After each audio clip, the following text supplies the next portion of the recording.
Hey, what's up, everybody? How we doing? I hope everyone's well. It is snowing here in the great state of Iowa. Finally, we didn't get any snow for Christmas, but we get it just a week late. That's how it goes sometimes. Anyway, just want to say hello to everyone. If you know what's going on within this video and within this series, please fast forward to a minute 20 so we can keep going. For those that don't know, I just want to say hello. What's up? My name is Nick Kleitch. I am the creator of the Life with Nick YouTube channel and the Life with Nick podcast, the host of the podcast rather. And so just to give you guys a very upfront kind of idea of my channel. So I read, teach, and discuss a book a month. These books are under the personal development umbrella. And so some of them are fiction, some of them are nonfiction, but generally speaking, that's what you're going to get. If that's for you, great. I'd love for you to subscribe to the channel. If it's not, don't want to waste your time. Appreciate you checking this out. The other thing is I give voice to everyday people with my podcast. I love to talk to kind of everyone under the sun. So if you want to go to the website to get a further overview and understanding of that, feel free to do so. All right, we are at roughly 120. So to continue on the book of the month, which is the not Life with Nick, the 5 major pieces of the life puzzle by Jim Rohn, we will continue into the third part of the personal philosophy section that we have been covering.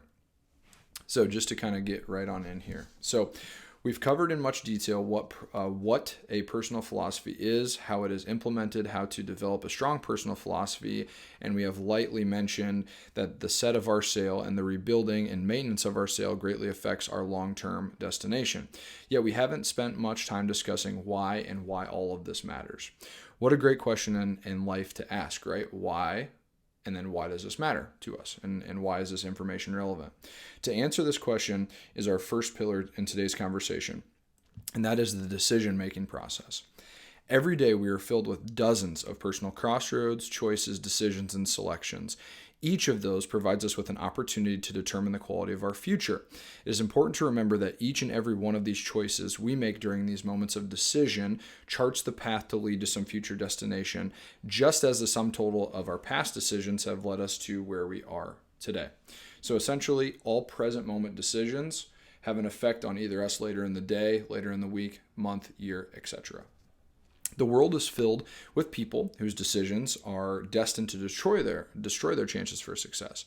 Those who do not operate from a sound philosophy run a greater risk of not capitalizing on opportunities that lie ahead. So many people allow outside influences to dictate how they feel, how they act, and how they live their lives. The development of our personal philosophy over time leads us to the ability to make better decisions, and a better quality decision leads to a better quality of life. Whenever a new idea comes our way, we subconsciously place that idea in our mental scales and weigh it to determine its value on the scale to receive the attention. Whatever level of action we determine to be correct will be decided by our personal philosophy. If we fail to gather adequate knowledge, or if we fail in refining our current knowledge with new ideas and information, then a significant amount of opportunities will be missed. Think for a moment how many opportunities we will come across in life. Think about that for a moment. Some will be large, some will be small, but as we go through life, how many opportunities could hit us right in the face? And if we do not properly give them a bed in which they can fall and lay down, we will miss them, which will affect us. Only through careful mental preparation can we consistently make wise choices. Here's a little kind of segue for us to kind of conclude this portion. What we think determines what we believe. What we believe influences what we choose to do. What we choose to do defines who we are, and who we are attracts what we have. If we are not happy with where our past decisions have led us to today, then we need to analyze our decision-making process, the process in which we choose how we choose. Like the architect, we must learn to see in our minds the results we wish to achieve. Then go work on building a solid foundation to support this vision. The next pillar we'll be discussing is 2 formulas, the formula for failure and the formula for success. This coincides the decision-making process. So we have the foundation that we're building on, the third big block that we're building on, and then with that comes the decision-making process. So what gets into being on our solid foundation? We have the formula for success and the formula for failure. Within this next piece, we will be discussing one of the best definitions for the formula of failure that I've ever heard and meditated on. And I say this as I wrote that, essentially because when I read this the first time, I had kind of an epiphany at this moment. So most people think of failure as a big event, something that is life-altering, yet this isn't correct in most cases. The present moment of failure is the result of months or years of daily occurrences. Therefore, failure is not a single cataclysmic event. We do not fail overnight or in one particular moment. Failure is the inevitable result of the accumulation of poor thinking and poor choices. Said another way, failure is nothing more than a few errors in judgment repeated every single day. So that is the formula itself, and that is essentially the compound accumulation of poor decisions made throughout a duration of time. Now, here's a great question. Why would someone make an error in judgment and then be so foolish to repeat that every day? The answer is that he or she does not think that the decisions matter. That's huge. Or they may not even know they matter. Excuse me. Our daily negative actions don't seem that important. A minor oversight, a poor decision, a wasted hour generally does not result in any pain in the moment. More often than not, we escape any immediate consequences of our deeds. This is a big deal here. For example, if we haven't read a good book in 90 days, this lack of discipline doesn't erode our relationships, it doesn't break our bank account, because nothing drastic has happened. And so we repeat this the next 90 days and on it goes. Why do we repeat it? Because it doesn't seem to matter, and herein lies the great danger. Far worse than not reading the books is realizing that it matters to read the books. That's just an example. For those who neglect their health daily impose the same danger to their health. Those who spend more than they make impose the same danger in their bank accounts. Drinking and smoking daily doesn't seem to have a consequence until one day after years of the daily habit, we suffer the life-threatening event. So it is this lack of awareness of what we're deciding to do consistently. Hopefully that makes sense. And then here is a really good way to conclude this. Failure's most dangerous attribute is its subtlety. The sky didn't fall on us yesterday, so the sky won't likely fall on us today. Yet we're shocked and surprised when it does fall. This is why it is imperative to refine our personal philosophy in order to make better choices. With a powerful personal philosophy, we gain the awareness around the errors in judgment, which allows us to course correct more quickly. The ability to self-correct along the path of life is what makes all the difference in our health, our wealth, and our happiness. So just to pause really quick before we go to the formula for success. And that is just us envisioning we're taking a trip, right? We're going from California to New York. It's a long trip. We're doing it with our friends or whatever the case is. Along that trip, we're driving, and we don't realize that we've been going off course for, let's say, a mile.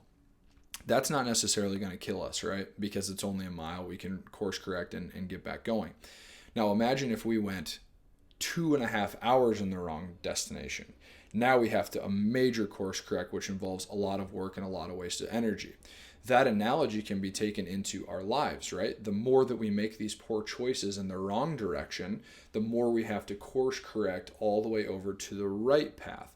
The more self-awareness we gain from the reading, the journaling, the good habits, the fitness, all that stuff, the more we're able to course correct along the journey.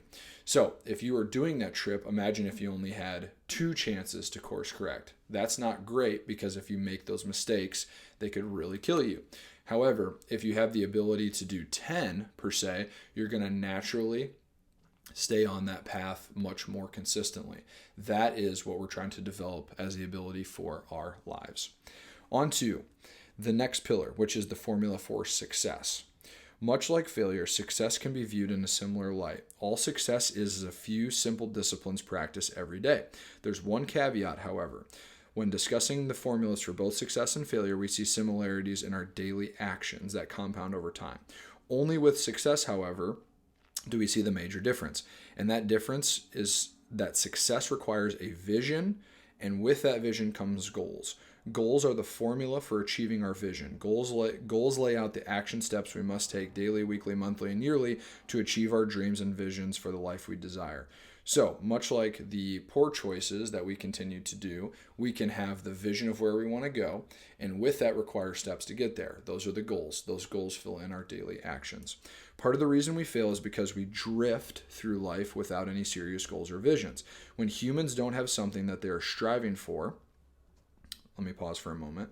So think about this to marinate for a little bit. If there is nothing that we are striving for, whether man or woman, we will just drift through the ocean of life. The reason that is an issue is because we will then simply revert to surviving. When we are just trying to survive, our discipline slowly becomes more loose, inviting in more bad habits because we have basically this huge filter of, we're just going to kind of float around. In other words, by disciplining ourselves to see the future in advance, we would be able to change our thinking, amend our errors, and develop new habits to replace the old ones. So hopefully that makes sense. We have, again, the decision-making process. We have 2 formulas that we want to adhere to, and each is going to have these daily actions. Success is calculated, whereas failure is drifting. That's the easiest way I can kind of summarize things. Now, to unpack this a little further, a few simple disciplines practiced every day regarding the success formula. One of the most exciting things about the formula for success is that the results of subtle change don't take long to notice. Within a few weeks, we can begin to feel a small yet constant burning confidence towards what we're trying to accomplish. As the evidence builds slowly of the person we are wanting to become, it empowers us along the journey. So execution of these daily steps within our goal will bring us closer to our vision by default, which is great. The byproduct of doing those things is building self-confidence, which allows you to take bigger risks, bigger goals, and bigger steps towards your vision. Now, the real magic of new disciplines is that they will cause us to amend our thinking if we start today to read the books, keep the journals, attend the seminars, listen more deeply, and observe more quality. Then we have just taken the first steps towards a new and better life, which is super exciting. There will naturally be people who say that all these positive practices don't matter and they don't work.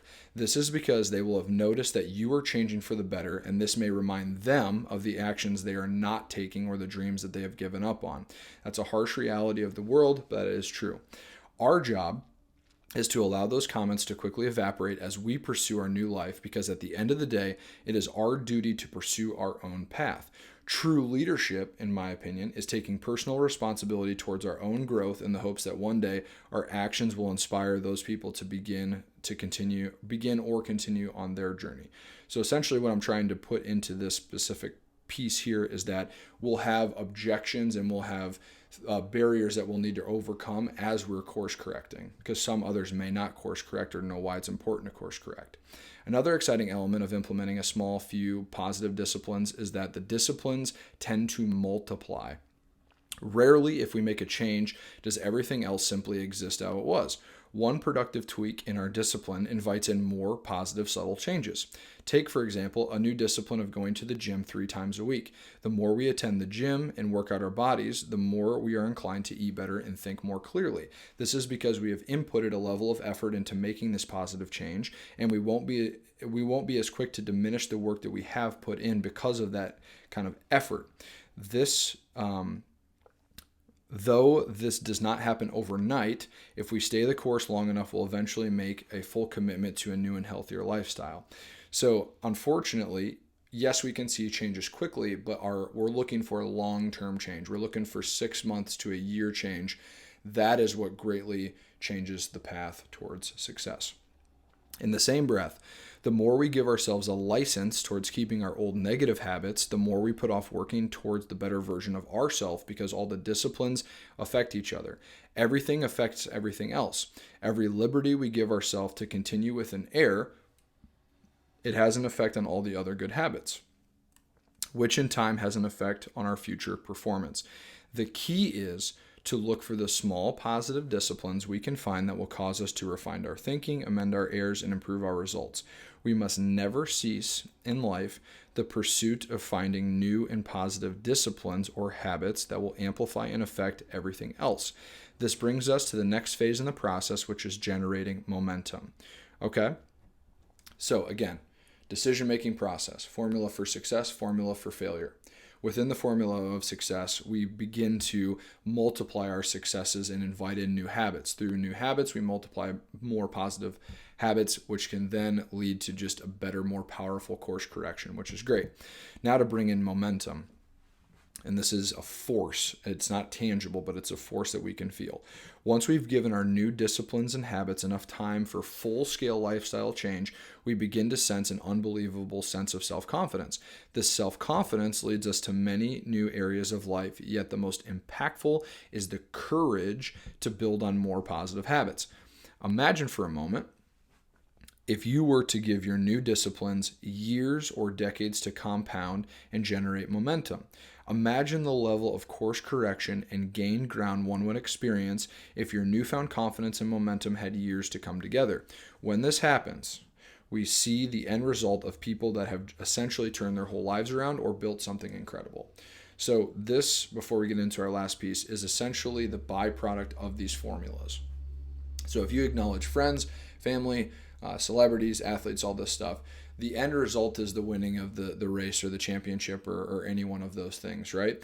But what we don't see is, again, these daily action steps that are within the goals, that are within the vision.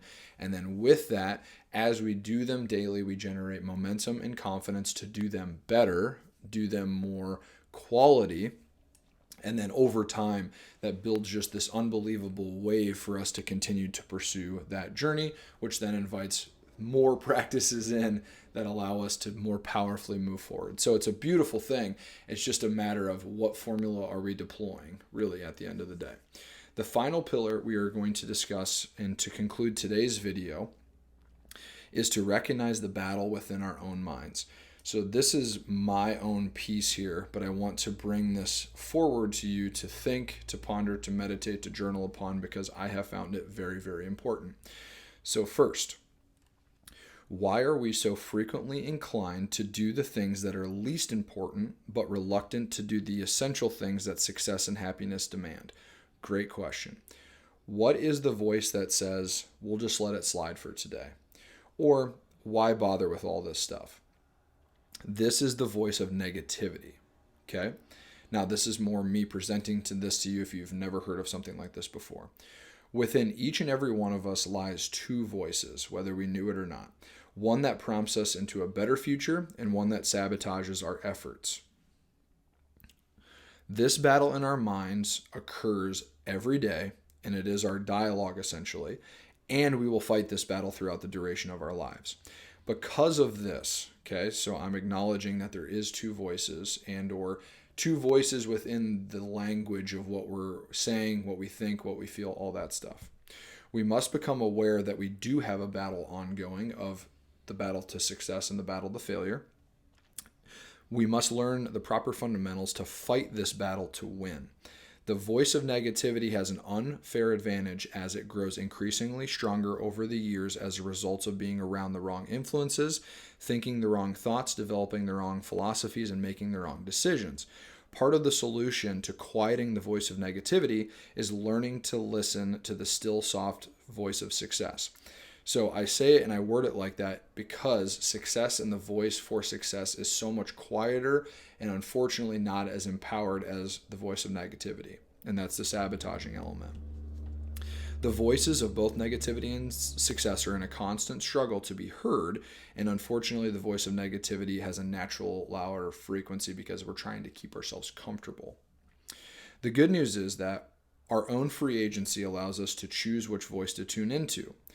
Each time we allow ourselves to succumb to the voice of the dark side of life, the voice of negativity grows louder and more powerful. Conversely, each time we listen to the voice of success and successfully attempt to read the books, journal our thoughts, the visions, the goals, and act on our plan to get there, the voice of success begins to strengthen. Now, this is just kind of my thoughts on this truth. We can never totally eradicate the voice of failure from within us. It will always be there, urging us to think, feel, and act in a way that is contrary to our best interests and intentions. We can successfully and effectively silence this destructive influence by developing a sound mental philosophy and a positive attitude about our lives to come in the future.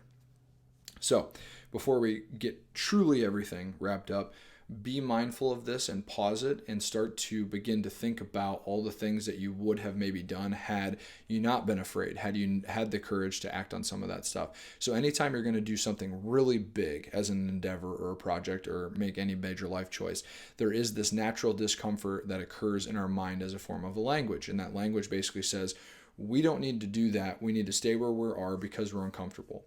That is that battle between the minds. Yet we know we need to step forward and do the things that we need to do. So really try to tune into why something will work. Okay. The journey towards the good life begins with the serious commitment to changing any aspect of our current philosophy that has the capacity to come between us and our dreams. I say dreams very loosely here because some people have crazy dreams, some people have very subtle dreams. The dreams are your own. The remaining pieces of the life puzzle will have little value if we have not first inlaid a foundational piece legitimately. The first and everlasting focus lies Our first and everlasting focus lies in becoming the master of our ship, wherever it's going, and the captain of our soul by developing a sound personal philosophy. So that rounds out the chapter on personal philosophy. If you've been reading along, I greatly appreciate it. The cool thing is we've concluded the first major piece of the life puzzle, and in the next video, I will introduce piece number 2. Thank you guys for reading along, and let's keep reading.